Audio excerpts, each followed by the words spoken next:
Assalamualaikum warahmatullahi wabarakatuh, sahabat BBB. Ten, lu penasaran nggak sekarang tuh kita mau kemana? Kemana tuh ya? Nah, lu tahu gak sih kita tuh kalau misalkan baru dapat pamit gitu kan masuk kuliah atau enggak baru masuk SMA, kita kan biasanya harus foto-foto yang formal gitu. Bener banget. Biasanya foto formal di mana?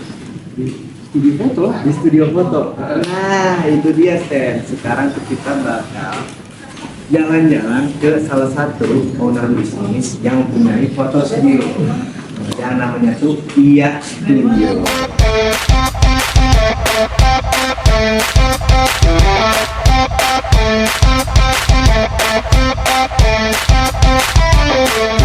Nah, saudara Bebe, bincang-bincang bisnis. Sekarang kita sudah bersama owner dari Iya Studio. Dengan Bapak siapa, Pak? Saya Luki. Pak Luki. Nah Pak, buat awalan nih Pak, saya tuh penasaran banget historikal atau sejarah atau bisa dibilang juga cerita awal mula terbuatnya Iya Studio gimana nih Pak? Jadi Iya Studio itu awal sekali diinisiasi dari hobi. Hobi sebetulnya dari zaman aku saya masuk awal kuliah itu ya ada teman-teman lah, kita akhirnya punya ide lah gimana caranya pada pemerintah ngasih duit itu awalnya. Dulu juga masih belajar karena memang zaman dulu sekitar tahun kita ngomong tahun apa ya? Tahun 1994, 1994 lah. Ini dua. Itu kita masih di mana deh? Kayak masih di sana. Masih di sana. Belum ada planning berarti ya. Nah, jadi dari itu waktu itu ada teman yang memang dia punya alat, kebetulan alat itu dari luar negeri juga, dia punya kakak. Ada satu terus ide dari teman, terus ada dua. Saya bilang, dari duit, dari duit, mana namanya alat ini ya? Kita nggak tahu cara makainya. Jadi kita nanya cara makainya gimana. Makanya cuma ngomong, udah semua pakai itu aja. Pakai foto aja nggak oh ya udah gitu. Akhirnya kita bangun si rotornya jadi pakai rotor, kita beli satu rotor itu isinya kan 36 Apa? film. Oh, film. Jadi saya juga belum tahu harganya berapa. Rotor itu 35. Kalau kita ngomong seolah-olah kasaran aja ya. Iya. Tutorial film itu kalau nggak salah harganya kalau zaman sekarang sudah 250. Satu tutorial film. Mungkin ada yang 100, mungkin ada yang 200. Apa kita ya prinsip karena dulu ada beberapa brand yang paling brand yang dulu yang saya ingat tuh brandnya kalau sebutin ya Apa? brandnya Kodak. Oh, Kodak. Kodak itu ada dua ISO 100 sama ISO 100. Nah, ini kita didik anak-anak muda perempuan. Nah, sekali saya kira anak kita itu tuh anak SMA. Anak SMA itu apa ya? Mereka kan suka dengan gaya mereka itu sambil mungkin. Jadi kita jual 4 film. Jadi kalau dalam 36 itu kurang lebih sekitar 8 dan 8. Jadi kita 8 orang. Satu orang itu untuk 4 film. 4 foto. 4 foto. Ya. Oh. Dia kita gayain dulu kita sebutnya gaya close up namanya bahasa zaman dulu. Kita close up aja candid. Oh, Kita iya. nggak tahu istilah itu cuma kita kadang-kadang dengar candid close up. Gitu. Kalau di zaman sekarang di foto dekat di belakang ini dulu. Nah dari situ kita foto-fotoin. Jujur satu roll itu 2 roll gagal, ada yang apa, ada yang gelap, ada yang enggak, pokoknya enggak inilah. Tapi di situ kita mulai tantang gitu. Apa jadi ini lagi? Sampai ini saya nanya ke orang waktu itu ada yang di tempat cetakan ya, dulu mau kan cetakan masih ke tempat itu, nanya sama gimana sih supaya nggak jelas, supaya nggak berat. Dengan baiknya fotografer tersebut kasih tahu ke saya. Ini. Akhirnya kita buat standar yang waktu itu standar itu kita sebutnya speed ya, speed sekian, ISO sekian. Nah dari situ akhirnya lebih baik bergulir kurang lebih ya sekitar 6 bulan. Kita jalan itu contoh sendiri kan dulu karena itu zaman itu kameranya itu Nikon ya. Tapi selama 6 bulan itu apakah Bapak akhirnya terkumpul nih duitnya untuk membeli kamera baru? Apakah selama 6 bulan itu masih meminjam atau apa ya bahasa ya, menyewa lah kamera dari kakak? Selama 6 bulan itu kita nggak kepikiran memang mau niat bisnis fotografi waktu itu, karena mikir ini adalah atur punya kakak teman, kita terakhir itu, yuk kita cari duit. Selama 6 bulan itu kurang lebih selama 6 bulan kita jalan itu memang nggak ada kepikiran nabung atau memang mau niat buat itu, cuma sekedar mau nyari uang jajan. Hanya itu aja, sebatas itu. Mungkin waktu itu saya sekitar masih semester 2-an lah. Tapi karena terpotong karena harus ujian semester, terus setelah itu yang saya lupa lagi ceritanya, tapi intinya kameranya nggak keluar lagi. Karena setelah kakaknya kan mau punya setelah itu ya udah kita nggak ada berjalan, ya udah Beli. fokus kita harus kuliah dulu. Jadi seperti itu.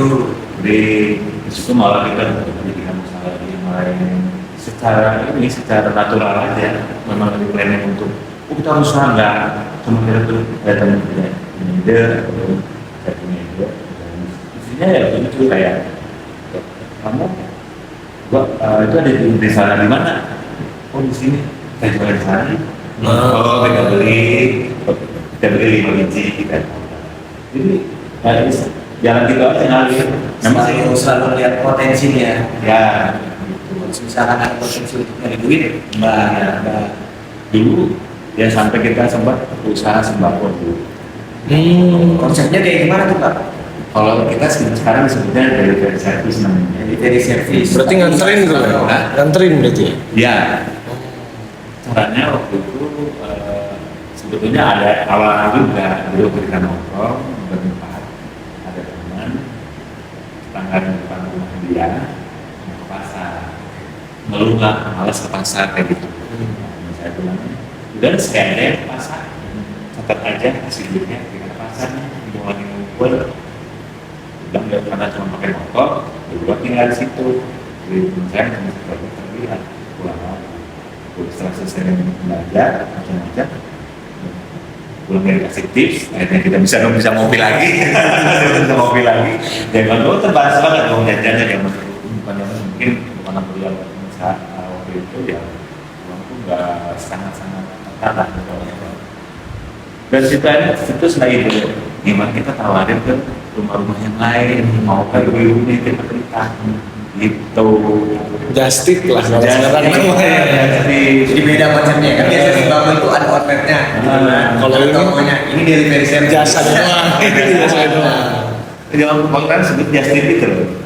Jadi kita membuat satu daftar kebutuhan itu selalu berkembang ya, karena sering berjalan. Karena kita jalan kalau sekitar 2 tahun lebih. Bang kita daftar, kita sebarin ke rumah yang tersedia. Dari mulai kita punya klien 1 sampai kita punya 94. Itu langganan itu. Langganan siapa? Yang tadi guys. dari ruangan itu ada kamar ruang tampil, dari mulai rapi sampai berantakan. Karena kita juga ngiluin beras, ngiluin gula, terigu, kita kilo-kiloin gitu ya, senang kita rasain. Tapi itu Bapak konsep justiknya yang pas Bapak usaha sembako itu dulu kan istilahnya kan dari yang tadi cuma sekian akhirnya kan tadi Bapak bilang bisa sampai itu 94 pelanggan nih.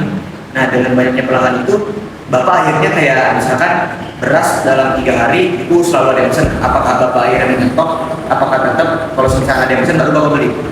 Untuk menyetok barang kita nggak pernah, tapi sisaan ada. Jadi misalnya kalau kita beli di grosiran, kalau kita beli satuan, itu harga tersendiri ada satuan. Tapi kalau kita beli satu dus, dia ada spesialis seperti itu. Iya. Jadi kalau kita beli satu dus, misalnya satu dus isinya 12, kita itu yang beda 8, ya kan? Kita beli satu dus, yang selebihnya yang 4-nya kita taruh buat yang 2 lagi untuk pasangan berikutnya. Karena kebanyakan pembeli itu bukan pembelinya mungkin beras, gula, pasir, beras, gula, kemudian garam kayak gitu. Pokoknya yang rutin lah, pokoknya seperti itu. Dulu masih kecap sebotol gitu. Kalau beras, Pokoknya waktu itu kita ngejalaninnya santai aja, nggak ada target macam-macam. Target kalau saya pribadi target pengen beli celana Levi's. Ternyata ada gayanya juga.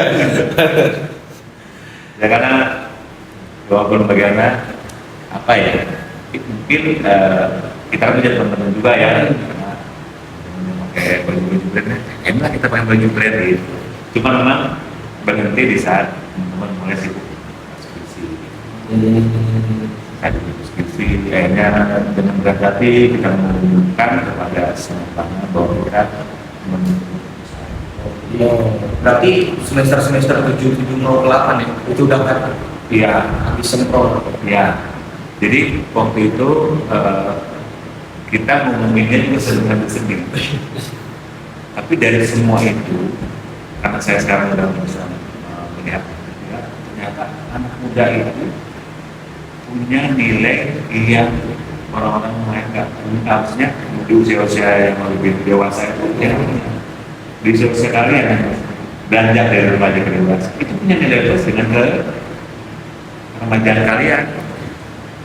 Konsumen itu akan lebih, saya akan lebih menghargai anak-anak muda yang mau usaha dibanding yang udah mau usaha kayak jadi saya setiap bulan tuh selain itu suka ada tips dari mereka, ini buat jajahan betul, walaupun nggak semua rumah ya, tapi mereka ada suka udah lebih cepat kalian aja dan kalian ya. Kalau zaman sekarang kalau saya dikasih 50.000 kan lumayan ya, seluruh rumah udah 500. Ya itu ceritanya selain kita skripsi, kita menjalankan hidup masing-masing setelah lulus gitu. Oke. Setelah lulus kita melamar sempat kerja ya yang magang gitu, saya sempat magang di Semarang dulu, waktu cuma sebagai auditor gitu, apa namanya, tim auditor selama 3 bulan. Setelah itu selesai, setelah itu ya nih apa sana sini biasa semua perusahaan kita lamar, kita dipanggil wawancara sampai kita ada satu perusahaan saya di seleksi dan ternyata saya masuk salah satu perusahaan BUMN. Sempat masuk BUMN ya? BUMN, mungkin saya nggak seperti itu nama company-nya, itu sampai dengan 2000.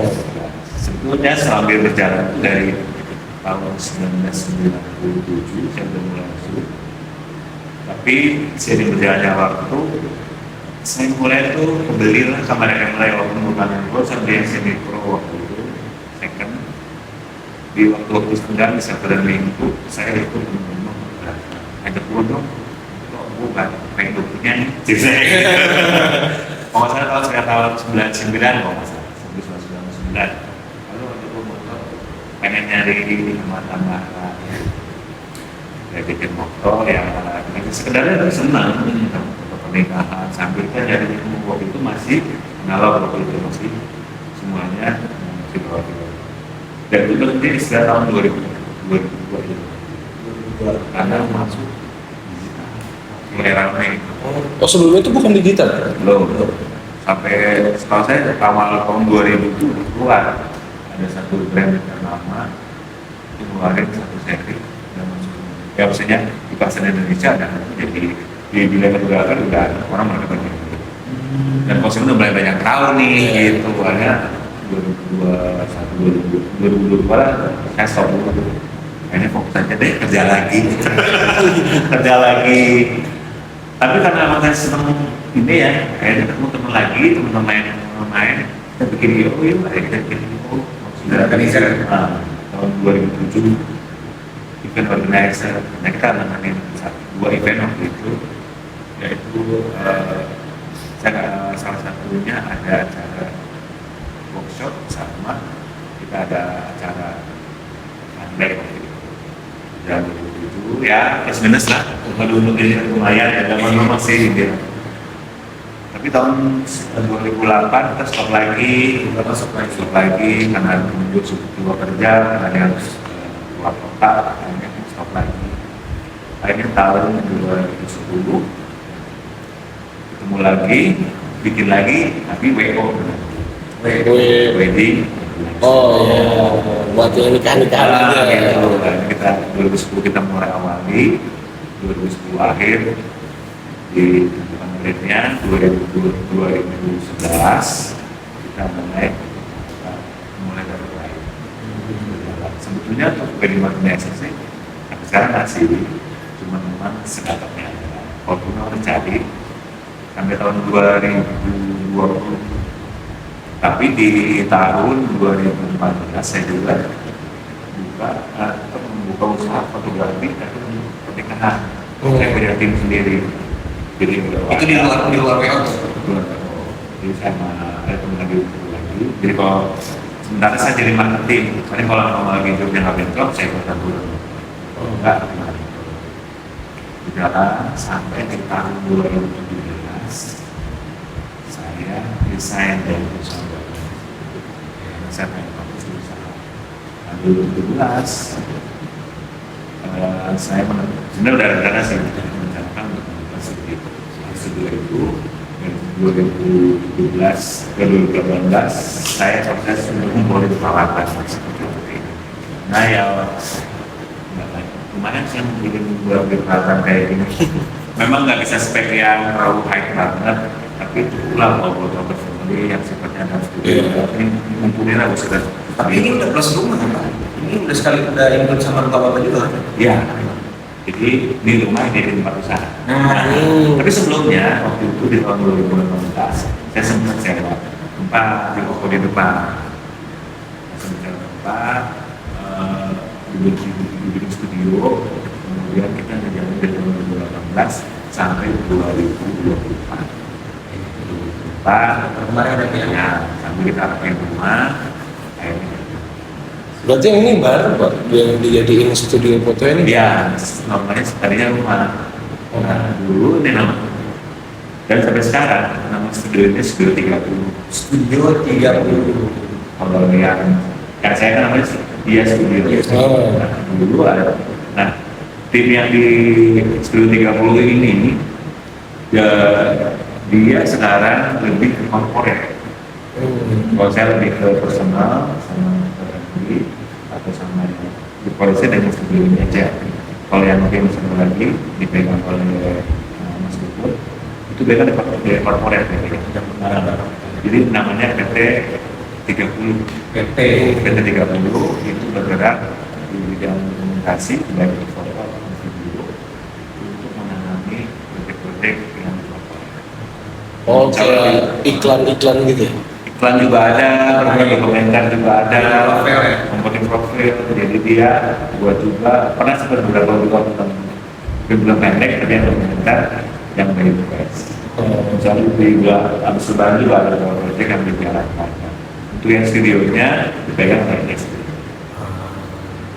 Jadi Bapak di Studio 30 ini, di PT Studio 30 itu masih menjabat sebagai salah satu tim di strukturalnya. Jadi ini sifatnya koordinasi, disebutnya kerjasama. Jadi contohnya kalau saya ada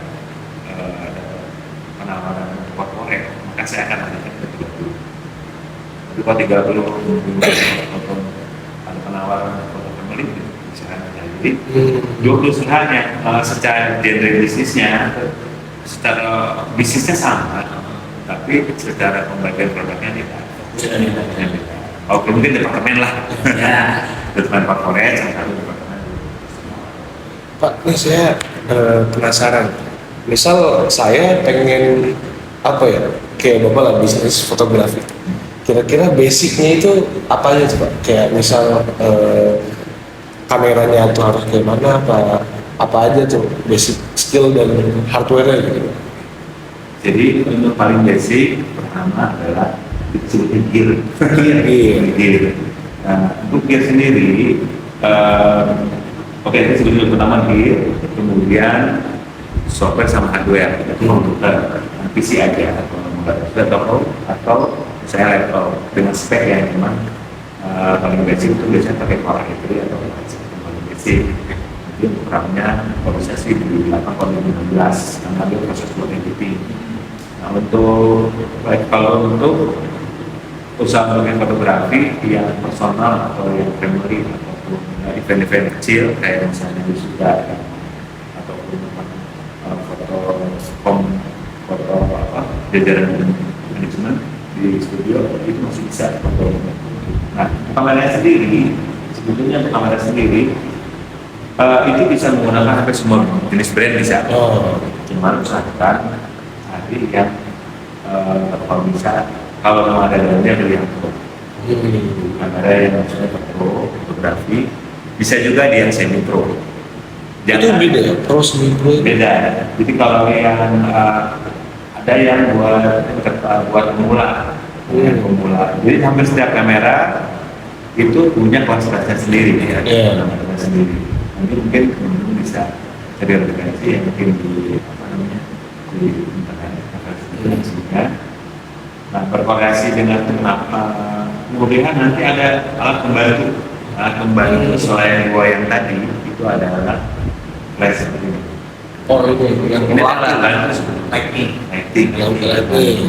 Sebetulnya kamera seperti ini bisa disetting dan kondisi low light, kemudian Tapi kalau misalkan buat awalan saya cuma sanggup buat beli kamera. Jadi untuk light ini saya cuma mengandalkan lampu biasa, sama paling kalau misalnya cerahannya masih belum terlalu maksimal diatur dan diedit di device.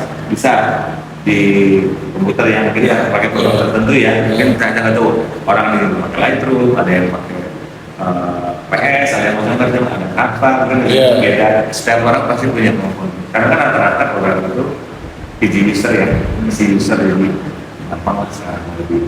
Nah, untuk tinggal kita lihat akan sama kalau dia berkolaborasi dengan company mau paksa dia. Ya, soalnya udah company harus profesional.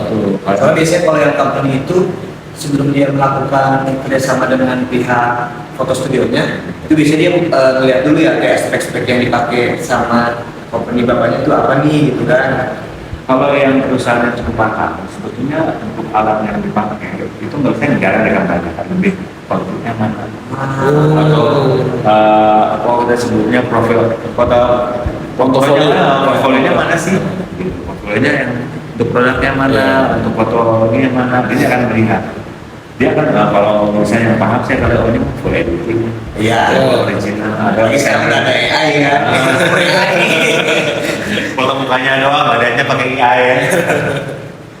Jadi ya baik lagi untuk keperluannya jadi kamera kan kita mesti tahu dulu ada di sini kalau untuk corporate kita security kamera besar juga punya lightingnya bisa antara itu karena memang dia yang mereka butuhkan originalitas. Kamera itu paling suka dengan yang original. Original, maksudnya fotonya yang dihasilkan itu sudah matang, kan sebetulnya sudah matang, original. Tinggal nanti mereka tinggal pengennya udah kan. Kalau ya studio sendiri punya apa ya, pro, semi pro, ada apa aja kalau di sini? Ini semuanya punya. Untuk sekarang sebetulnya gampang, kita tempat penyewa kamera banyak. Kita mau yang pro yang 1 digit kayak misalnya 1D, kalau untuk kamera yang bermerek kayak itu Canon atau Nikon ataupun Sony, kalian tempat penyewa berapa? Makanya kalau nonton untuk bekerja sama dengan atau ingin menghasilkan produk, menghasilkan sesuatu jasa dengan company itu memang harus dilihat dulu. Itu dia. Wah, udah kebayang ini kan ya. Kita udah nggak tahu nih berapa menit sih. Gunting-gunting aja. Mungkin yang terakhir nih Pak, gitu kan. Jadi di setiap episode bincang-bincang di sini atau BBB itu narasumber sebelum penutupan ngasih kata-kata motivasi untuk anak-anak muda di luar sana yang mau mulai berbisnis Pak. Kalau dari Bapak sendiri apa nih Pak? Ya kalau saya motivasi saya, memang kita ada sebetulnya gen Z sama gen X ya. Gen Z. Baik lagi hampir setiap saya juga pernah gagal. Kita juga pernah ngalamin, saya pernah ngalamin kegagalan, pernah ngalamin dengan keterbatasan Jadi buat anak muda sekarang, satu, semangat terus, jangan pantang menyerah. Ingat, kegagalan itu adalah kesusahan yang tertunda. Itu harus sebenarnya sering ya. Iya. Jadi kegagalan yang tertunda. Dan yang paling penting adalah konsisten. Konsistensi. Kalau kita mau coba satu bidang, konsisten ya. Sampai menurut kalian ini sudah berjalan. Sukses adalah final, ujung. Tapi proses itu adalah suatu menuju sukses. Tapi semangat terus, konsisten, ntar insya Allah sukses. Betul. Nah, oke Pak. Paling untuk di studio kali ini segitu aja ya. Nah, buat kalian nih yang nanti penasaran kan mau foto studio gitu kan, di studio nih kayak wah bagus apa ya nanti ya foto studio ini ya. Nanti saya cantumin IG studio di bio videonya. Jadi yang penasaran kan tinggal dilihat aja, gitu kan. Jadi buat video kali ini segitu aja. Tunggu di video berikutnya ya guys. Dadah.